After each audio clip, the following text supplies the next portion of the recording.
¿De qué manera la iglesia puede prostituirse o volverse infiel?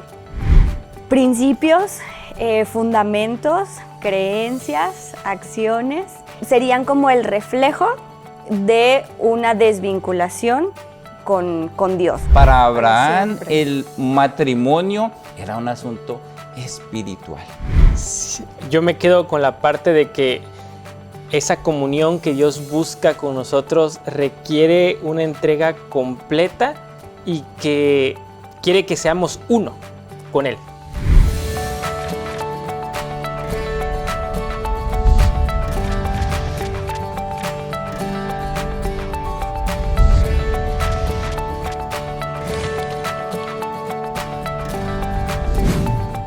Hola, ¿qué tal? Yo soy Yaret García y me da mucho gusto saludarlos para que podamos conversar nuevamente sobre la escuela sabática la semana 3.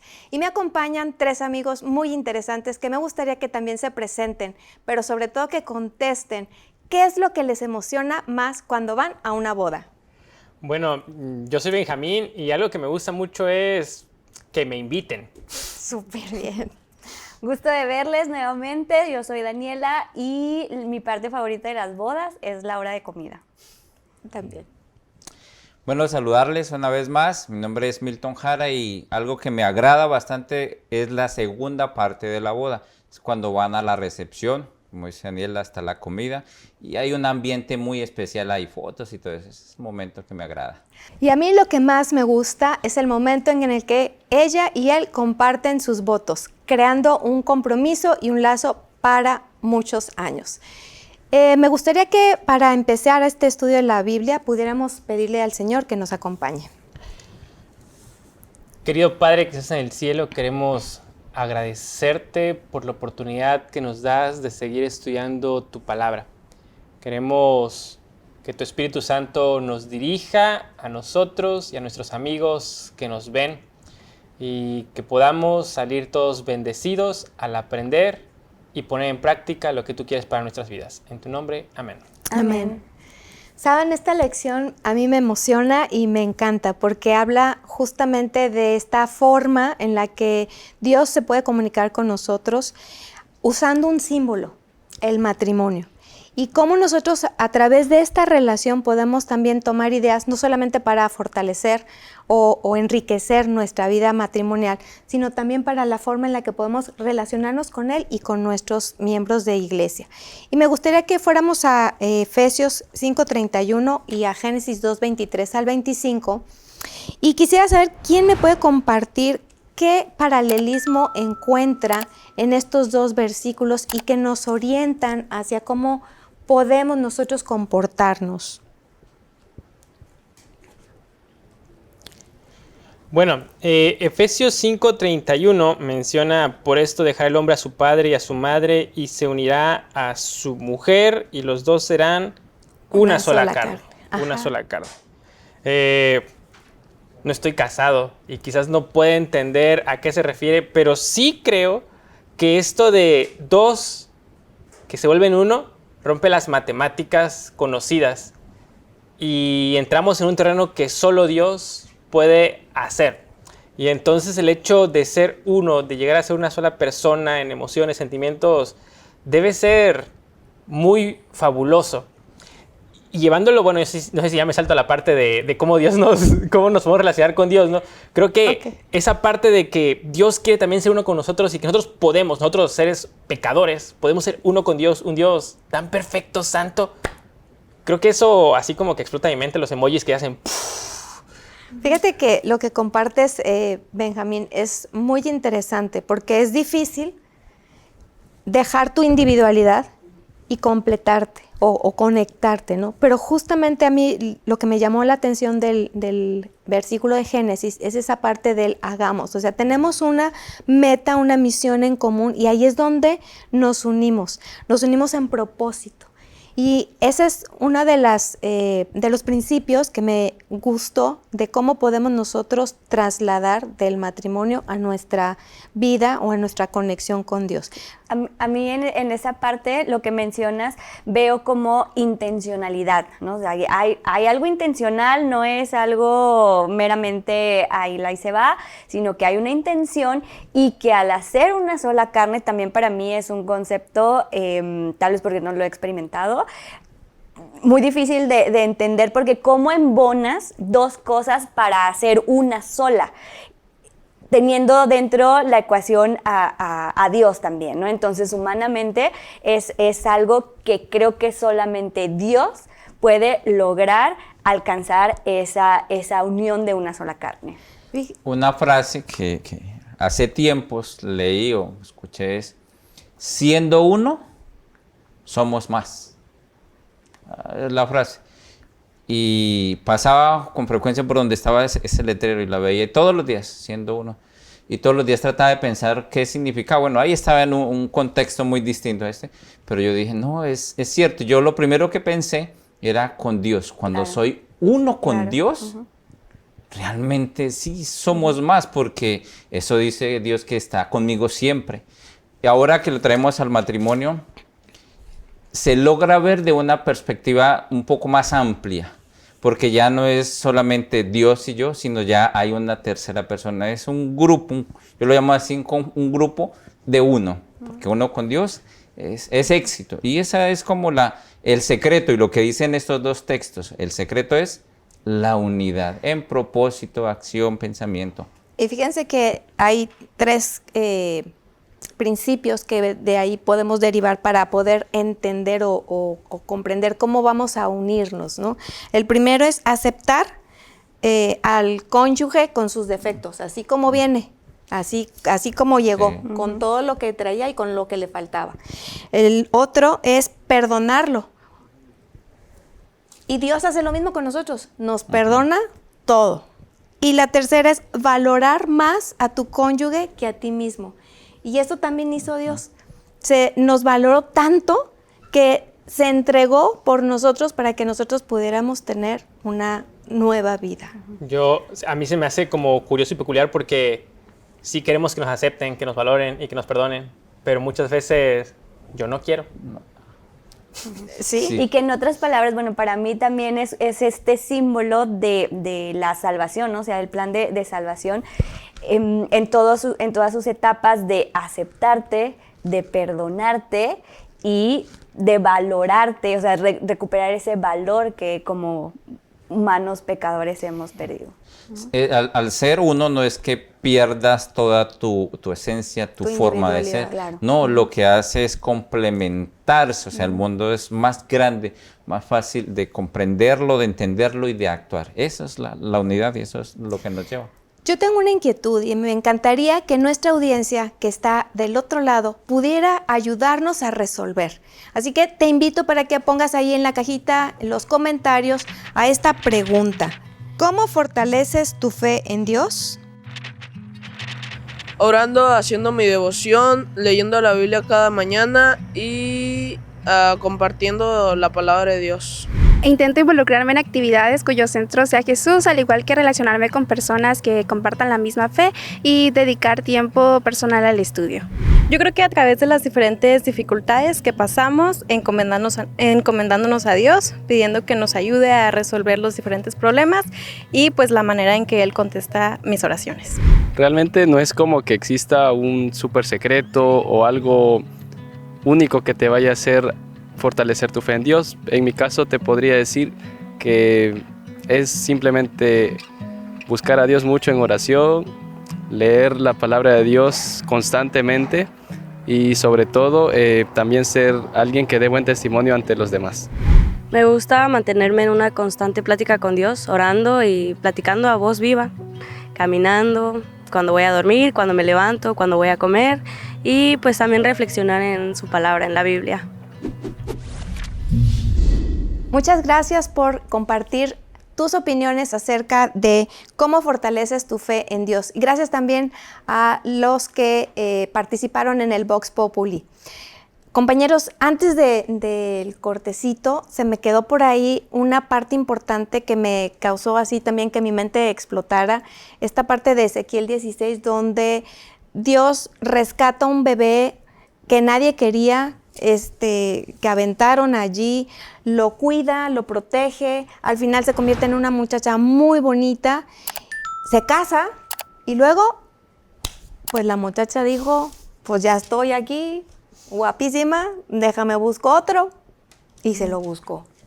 Cuando yo estaba leyendo eso, me estaba imaginando como si estuviera viendo una serie, ¿no? Sí. Desde, o sea, la dramatización que tiene es algo muy, muy impactante, cómo Dios utiliza diferentes medios para mostrar ese amor, ¿no? En este caso con una historia muy, no sé, muy heavy, muy dramática, claro, sobre alguien que está totalmente abandonada, y que se dedica a cuidar y todo lo que implica ese cuidado hasta ese punto de llegar a amarla y tenerla junto. Y uno esperaría, bueno, por agradecimiento, todo lo que, y en atención al sufrimiento, y vemos, como tú dices, pues nos vamos, ¿no? Y ahí es de que ahí, me identifico totalmente. Y ahí viene la otra conexión, porque también después Dios le dice a Oseas, oye, Oseas, imagínate, Milton, que Dios te habla y te dice, ¿sabes qué? No te vas a casar con la que tú querías. Ve con esa prostituta y ten una vida y ten hijos. Y entonces, ¿cómo está o por qué razón está esa historia allí? ¿Qué nos quiere enseñar? ¿Quién quiere compartir? Dios es muy didáctico, muy pedagógico. Y utiliza los elementos del contexto, la cultura, lo que es más constante, por decirlo así, para enseñar. Normalmente muchos escenarios culturales manejan este tipo de términos y de situaciones. Cuando él dice esto, aparentemente ante los ojos de una persona cuerda, normal, pues, digamos un cristiano bueno, pues merece una esposa cristiana buena, pero él dice, no, vas a hacer esto. Es la orientación misma de Dios, como quien dice, pues en el mail te mandé las indicaciones y voy a hacer otro asunto. Y él dice, bueno, está bien, Dios, yo voy a hacer lo que tú dices. Y él lo hace. Culturalmente, ¿cómo lo vean? No, pero este pobrecito. Hay un refrán que dice, el que es, no deja de ser y guarda para la vejez. ¿Qué significa? Pues si la hizo una vez, pues vuelve y la hace 2, 3 y va a seguir así, eso dice el refrán, ¿no? Pero aquí Dios dice, tú no te preocupes por eso, tú preocúpate por obedecerme, aunque culturalmente sea distinto lo que la gente ve o lo que te van a decir. Porque Dios es tan lleno de amor que Él siempre te redime, aunque tú estés en la situación más tremenda, Él dice, ven acá. No solamente esa historia, hay muchas más. Pero cuando lo hace un profeta, una persona espiritual, está diciendo, mire, yo soy un Dios santo, perfecto. Dios rompe paradigmas. Lo rompe. Dice, yo soy ese Dios perfecto, santo, creador. ¿Y tú qué eres? O sea, y anda siempre de problema en problema, dejándome, abandonándome. Lo que yo voy a seguir haciendo todo el tiempo que tú me lo permitas es ir por ti. Esa es la enseñanza. A mí me llama mucho la atención el contexto en el que vive Oseas, porque dice Oseas que estuvo en tiempo de Usías, Jotam, Acaz, Ezequías, reyes de Judá, y 2 de los reyes de Judá, dice la Biblia, hizo lo malo ante los ojos del Señor. Uno de ellos pasa a sus hijos por fuego, sacrifica en el templo, y Jeroboam dura 41 años en el reino y también se dedica a hacer lo malo. Y es curioso porque cuando está Jeroboam tienen mucha prosperidad, pero se dedican a hacer lo malo. Y entonces ahí entra muy bien empata lo de Ezequiel, ¿no?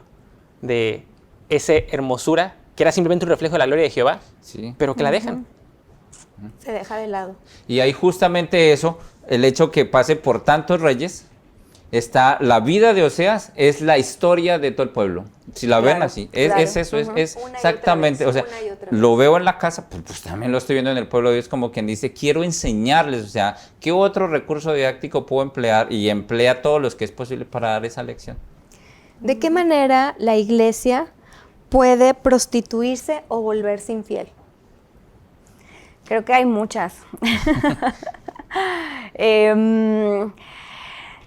Principios, fundamentos, creencias, acciones que podemos creo que enlistar, que serían como el reflejo de una desvinculación con Dios, ¿no? O sea, de esa relación que Él busca tener y que hablábamos de esta unión, pues decir, yo no quiero seguir unido a ti. Y a veces hay cosas tan básicas.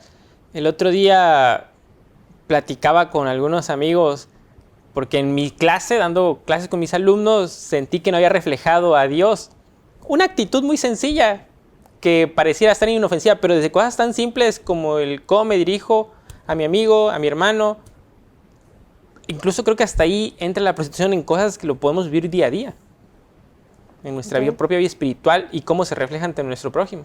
O sea, simplemente es dejar cambiar lo que yo ya tenía en mi mente como acordado con Dios, ¿no?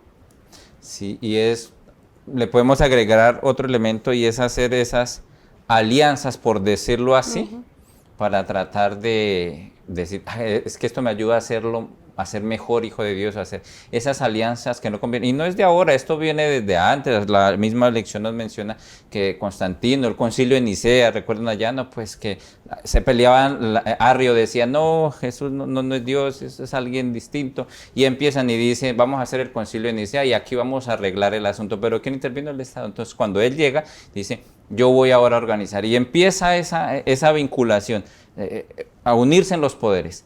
Ahora, Apocalipsis dice algo similar, pero en la actualidad en nuestra iglesia es cuando empezamos a permitir que ingresen esos contextos, esas culturas, esas acciones que van en contra de la adoración pura que Dios pide, diciendo, no, de esta forma creo que yo lo alabo mejor, lo adoro mejor. Estamos empezando a hacer justamente esas mismas acciones que ocurrían en la época de Oseas.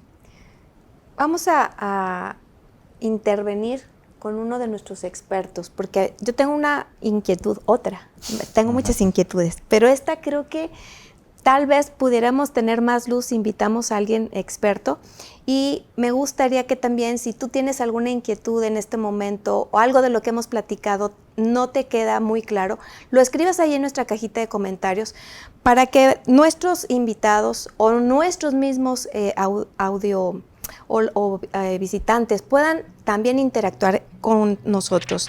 La pregunta es, ¿cómo podemos entender la relación entre Cristo y su iglesia a la luz de los matrimonios del Antiguo Testamento?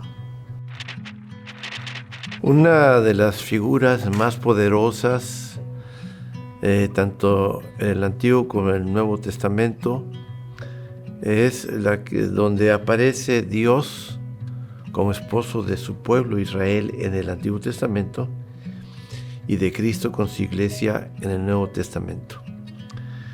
En la Biblia hay bastantes ejemplos de matrimonios buenos, matrimonios funcionales, hay malos matrimonios y hay matrimonios fracasados.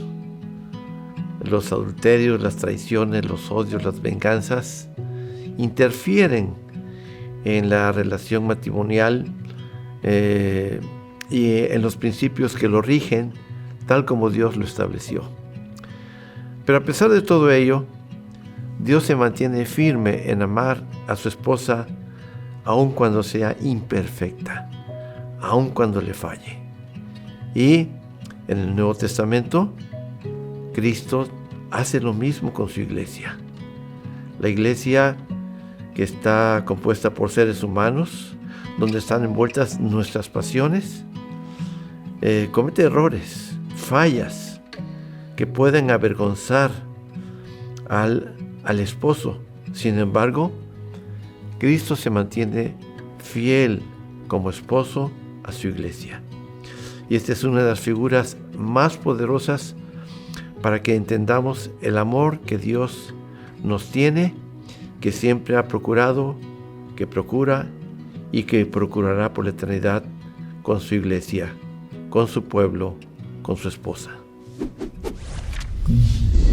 Muchísimas gracias a nuestro invitado que nos ha venido a aportar más luz sobre esta inquietante pregunta.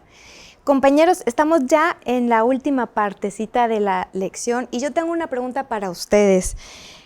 ¿cómo podemos aplicar estos principios del matrimonio en la relación personal con Dios, con nuestro cónyuge y con nuestros hermanos de la iglesia?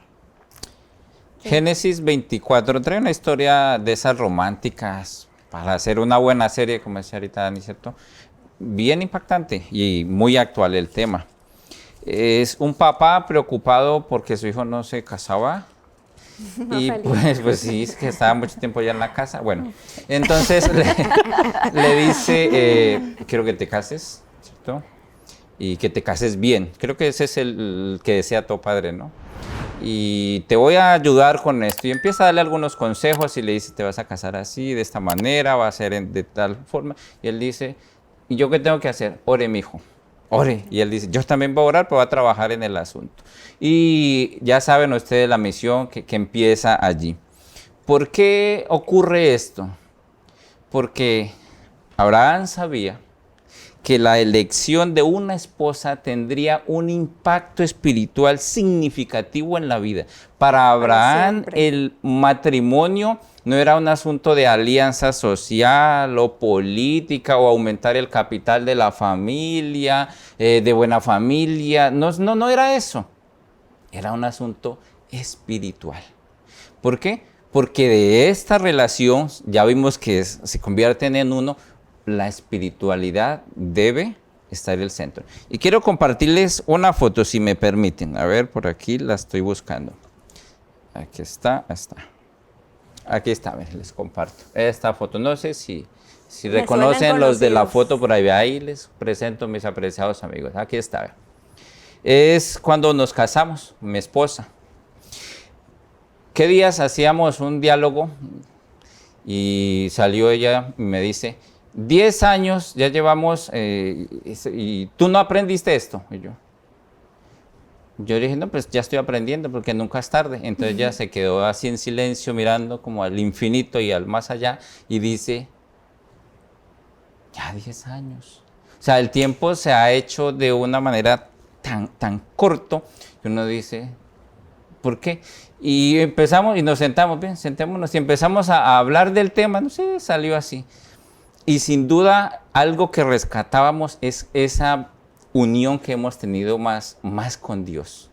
Ese es un secreto, eso lo sabía Abraham, por eso pasaba con su hijo, eso lo sabe Dios con su iglesia, con nosotros. Cuando la espiritualidad, cuando somos fieles a esos principios que Dios nos da, empezamos a ser uno con Él y podemos decir, hoy es un día feliz porque hoy estoy siendo fiel a mi Padre. O sea, esa vinculación es constante. Así que el matrimonio es un asunto de espiritualidad primero que todo. Y creo que también hay un aspecto de redención ahí, ¿no? Porque Abraham de cierta forma no fue perfecto en esto, le tuvo que doler el asunto del matrimonio. Y a raíz de esta situación en la que pues sale Ismael, entonces, bueno, nace, no sale, es que como que toma aún mucha más conciencia de la relevancia, de la crucialidad, de la trascendencia de una buena elección para su hijo, ¿no? Y a mí aquí me llegaron dos inquietudes como en nuestro contexto, ¿no? Uno, cómo utilizando este símbolo del matrimonio y de la unión y todo lo que representa, si yo no estoy casada o si no estoy en planes de eso, de todas maneras, ¿cómo puedo aprender, ¿no? de estos mensajes? Y por el otro lado también que nuestra, no sé, cultura ha sido mucho más popular, no es que yo no tengo intención de casarme. Entonces, es este concepto, ¿no? O este símbolo del matrimonio, ¿cómo puede seguir vigente para poder aprender y aplicarlo en esta relación que tengo con Dios? Milton nos enseñaba, ¿no? Y de su experiencia, pero ¿qué pasa con quienes estamos distantes, tal vez de que porque no quiero o porque no estoy en esa situación, y aplicar ese mismo principio? Entonces, ahí me conecta con lo que decía Benny de conocer realmente cuál es el principio del matrimonio, porque dista mucho de lo que conocemos culturalmente con lo que ahora es el matrimonio. Claro, Y esta oportunidad de tomar estos principios justamente es para instalarlos en mi vida cotidiana. Y a mí me gusta ejemplificar con muchas cosas de matemáticas, ¿no? Entonces, pues yo creo que sí se alcanza a ver que este es un triángulo, ¿verdad? O así, o sí se alcanza a ver, ¿no? Entonces, para mí, esta es la figura geométrica de mayor relevancia que representa mi conexión con Dios o esa conexión con mi cónyuge, con esa otra parte que me complementa. Porque yo estoy hacia arriba, tomado de la mano, pero también lateralmente. Entonces, a lo mejor yo tengo un compañero, un miembro de iglesia, un amigo, y yo también puedo seguir manteniendo ese mismo triángulo. Ahora a lo mejor no somos pareja, pero yo quiero que tú también seas como yo, que vivas esta vida, y entonces nos conectamos, tú y yo, de Dios y entre nosotros. Y entonces esta parte de las riñas, de la envidia, de la habladuría, pues no debería de existir. Entonces para mí ese sería como el mejor ejemplo de cómo podemos aplicar estos principios del matrimonio. Y me gustaría que ustedes brevemente me pudieran compartir, y también a nuestra audiencia, con qué nos quedamos nosotros de esta lección, para que lo pongan también ahí en los comentarios y podamos enriquecernos también nosotros. Yo me quedo con la parte de que esa comunión que Dios busca con nosotros requiere una entrega completa y que quiere que seamos uno con Él. No lo merecemos, somos pecadores, pero Él quiere que un Dios perfecto esté en unicidad con un ser humano, con un Benjamín totalmente imperfecto. Muy bien. Yo me quedo con los 3 principios que marca la lección y que señalaste al principio, ¿no? Porque este mismo símbolo de amor, de unión, de salvación, es lo que Dios quiere con nosotros, y que a su vez nosotros también lo podemos aplicar en nuestras relaciones. Entonces, para mí también eso es un milagro, ¿no? Y una expresión total de amor que Dios tiene con nosotros. Una frase: si quiero ser feliz espiritualmente, debo ser uno con Dios. Pero como Él quiere que yo sea feliz en esta tierra, mi felicidad aquí es mi unión con mi esposa y con Dios. Que ese secreto de los 3 siempre se mantenga fiel y fuerte. Pues que Dios nos bendiga y podamos seguir teniendo éxito en nuestra vida, con nuestros compañeros, con nuestro cónyuge y especialmente con Dios.